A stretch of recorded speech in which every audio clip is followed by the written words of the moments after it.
Hey there, this is Coach Peak, and just a little over 4 months ago, I sat here in this studio. Now, I will say that the studio looks a lot different, and I shared with you kind of a difficult situation. I had just been diagnosed with a brain cancer called glioblastoma, and at that time, you know, it was all fairly new to me. I hadn't had surgery, but I knew that my days there at Liberty North were numbered. I was on my way out, and so I could get prepared, because surgery at that time really wasn't sure when it was. But I had surgery May 23rd and had gone home, and over the summer I went through chemotherapy and radiation, and you know, from day one I've just been overwhelmed with the support I've gotten from the students and the faculty and the community at Liberty North, and I felt like I've just been dominating and fighting this cancer every day, and I've said from day one how positive I'm going to be, and that's been the way that I've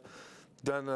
I've attacked this cancer, and how I've promised to fight it and just keep moving forward and winning every day. And I had 6 weeks of chemotherapy and radiation over the summer, and I just completely dominated. I didn't miss a session. I had no issues and ill effects of the chemotherapy, no nausea. About the last week of radiation, it really caught up with me, and I had a lot of fatigue. The main issue I still have is just a numbness in my right leg that I'm pretty much just dragging around. It creates a lot of problems with me. But you know, you learn to deal with that. That's just what it is. And I was really super excited to be able to come back to work at Liberty North, and Coach Kerwin resigned and took a job in Texas, and it opened up for me to be able to teach health. And I mean, what a great opportunity to share with students, you know, a story about a coach who's dealing with brain cancer and being able to come to school. And I'll be really honest with you, I was really nervous. I was really kind of shaken the first couple of days of school. It took a lot of courage for me to come in here and face some students. And you know, like right now, for example, I don't have any hair, and that was kind of by choice, because I've got some treatments coming up where I've got you know, some devices that will be attached to my head. It requires my head to be shaved, so I've had to kind of get used to that. Actually, I think I look kind of good. So the sleek and shiny Coach Peak versus, you know, the ginger. So, but anyway, that's really not why I'm here today. I've got some additional news I need to share with my North family, and it's not easy news to share. So please bear with me as I try to get through this. But so last week I had kind of my post radiation checkups and had some MRIs done, and you know, you go through those situations, and you know in the back of your mind that they're coming. And it's just, you know, to see what the radiation did their job and the chemotherapy did their job. And, you know, I've been the one doing the swinging and kicking cancer right in the face and just doing all the punching. And we got our MRI results back last Thursday, and the cancer's fighting back pretty hard. And it's been a difficult weekend, and it's been hard to get through. But like I said last May, you know, I shared some things this morning with our PE department and some of our admin, and I'm going to have to be stepping away here for a while and a little bit and dealing with some things. I'm going to stay at North as long as I can this time, but I just got off the phone this morning with our cancer doctors, and we got a plan together. But basically, from the MRI results, I have a new tumor that has developed. My first tumor was up on the upper left-hand side, and it controls the functioning of my right leg where the tumor lies. And it was very superficial, right on the brain. They were able to do a craniotomy and remove the entire, the bulk of the tumor, basically, with a lot of neurological damage where the tumor was lying. So this new tumor, though, it's a different animal. And up until about an hour and a half ago, I didn't quite understand the severity of this tumor. So this tumor is a lot deeper, and it cannot be operated on. And so we're going to go a different route with this one. So the treatment for this tumor is going to be some pinpointed laser radiation, which is pretty effective. It's the safest, it's the least invasive for me, with the most benefits. The problem with surgery is the location of the tumor. So if they would have chosen to do surgery, Coach Peak would probably lose all complete functioning of the left side of my body, because the tumor is right here in the middle. It's deep in the middle of my right side, and if you understand how the brain works, the right side controls the left side and the left controls the right, so on and so forth. So there would be too much neurological damage, and Coach Peak would probably never walk again if they chose to do the surgery. So the next best option then is called SRS. It's a laser pinpointed radiation. So the first step for me is to go in and get refitted for a laser radiation mask, and that starts for me actually on Wednesday. And then I'll have a series of high intensity laser pinpointed radiation treatments, which I haven't got those scheduled yet. And the benefit of that is, again, it's the least invasive for me, and it does not require at this point surgery. And which surgery is a different beast in itself when you talk about operating on the brain. It's a lot longer recovery time. So the best part of this is the next part of treatment that I have is a treatment called Optune. And if you're not familiar with it, it's a life-changing treatment for those who have glioblastoma. It's specifically for this type of cancer. It's not made for someone with, say, liver cancer or prostate cancer or melanoma. The type of cancer that I have, it's very aggressive, and it's been described to me as kind of like ants at a picnic. So you can get rid of a lot of the cancer, but like if you're at a picnic and you're done and you clean off a table, eventually those ants are going to want to come back, and these ants try to form these tumors. And in between my first surgery and then the chemo and radiation, that's what's happened. So we've had some ants combine, and they're working hard to form this tumor. Well, what I have happen now is this next treatment plan for me called Optune. I wear a series of devices that are attached to my head that I wear about 18 to 22 hours per day that are constantly feeding electrical fields that are designed to destroy and prevent these types of cells to form cancer cells, and it's very effective, and it's life-changing. It's something that I need.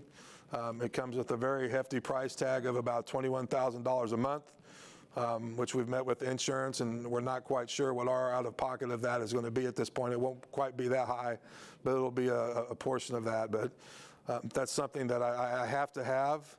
Or else, this cancer is just going to take over my brain, and I won't have much of a chance.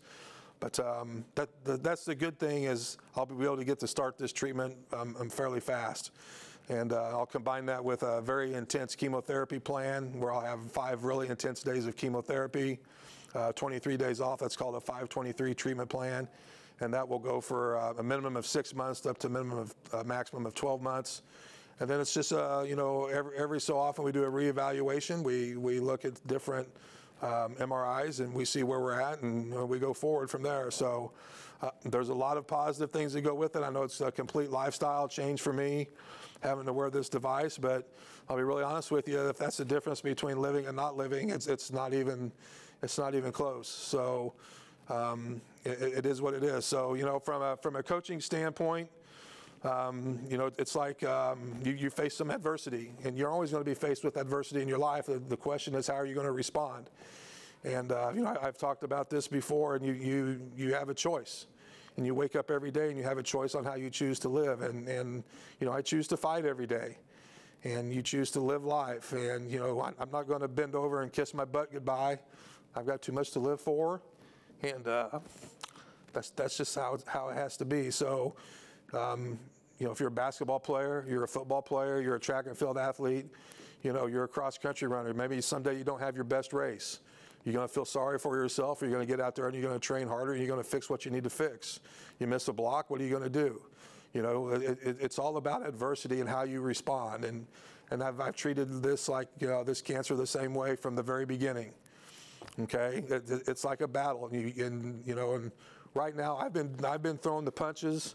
And this last week, I knew this MRI was coming, and in the back of my mind, you hope for the best, and you prepare for something negative or something to happen. As a father, you have to think that way, and you can't go in thinking everything's going to be sunshine and roses, because that's not always the case in life. Life sometimes will knock you down, and cancer last week, took a swing at me. And, I've been throwing the punches, and now it did a little bit of counter punch, and it knocked me, it hit me. but it didn't knock me down. It didn't knock me out. And you know, so right now I'm back to throwing the punches. I've got the information that I needed this morning. I had some tough phone calls with some doctors and kind of got the plan in place, and now things are moving forward. And as long as Coach Peak knows the game plan and Coach Peak can execute the game plan, you know, Coach Peak's going to win the fight. And it's not going to be easy. And I know that cancer is going to be a part of the rest of my life. And, you know, it's important for me to be able to share this information, because I always look at every opportunity, whether it's good, bad, positive, negative, it's an opportunity for people to learn. And from the first time that I had cancer and I shared this, it made an impact on people, and it was life-changing for some people for me to be able to share my story. And it gave people courage to come up and talk to me and share their story, because they had never had the courage to do that before. And I hope that me being able to at least have the courage to come back to work this year, and gosh, I'm sitting here and I've got 2 brain tumors that I'm battling, and I'm just, sometimes I shake my head and I'm like, I can't even believe that I'm here working. And it's just, it's hard some days, and I'm totally gassed by the end of the day, but you know what, it's where I need to be right now. I don't know how long I'm going to be able to do it. There's some things going on. I might not be able to do it that much longer. I don't know. That's sometimes those things will work themselves out, I guess. But I want to continue to thank everybody for their support. My family just had an online auction that we finished to raise some funds. And you know, when you're a cancer warrior, I've found out in the last 4 months you've got to look at ways to increase some fundraising capabilities, because it's nonstop, the amount of medical expenses that you have, and it just becomes a way of life. And you know, I've got some more things coming up, and we'll learn more about it in the near future. We're partnering with some people here at Liberty North, and I'm so thankful for the continued support. And when I came back to work here, the first day of teacher meetings, I think I saw about 8 or 9 teachers wearing a Grip It and Rip It shirt, and it just touched my heart. And another short story, my daughter sent me a picture here, and it was from a friend of hers, and they were at a cross-country race in Wisconsin, of all places, and somebody was wearing a Grip It and Rip It shirt in Wisconsin. I'm like, they had absolutely no idea who that person was.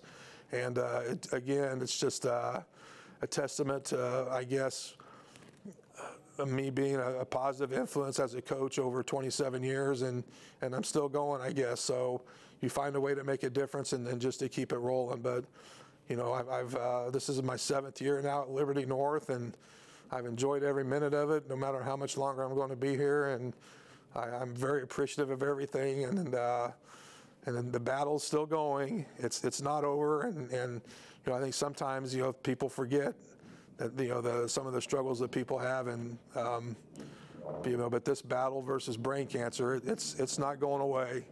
I'm still here, and unfortunately, you know, it took a little bit of adversity again, and some bad news, and a dirty MRI, I guess you want to call it that, you know, to bring some more attention back to this, which I never wanted that to happen. I would just as soon be on cruise control and letting things happen. But again, thank you. I want to thank Mrs. Higgins for coming, let me come in and record this message, and being able to put some things in my own words again. And I'm just letting everybody know Coach Peak's a fighter. I've been this way my whole life. I've been knocked down. I just keep getting back up and just keep swinging, and win everything one day at a time. So I'm very appreciative. So I'm going to say one more time, 1, 2, 3, grip it and rip it. Let's keep rolling.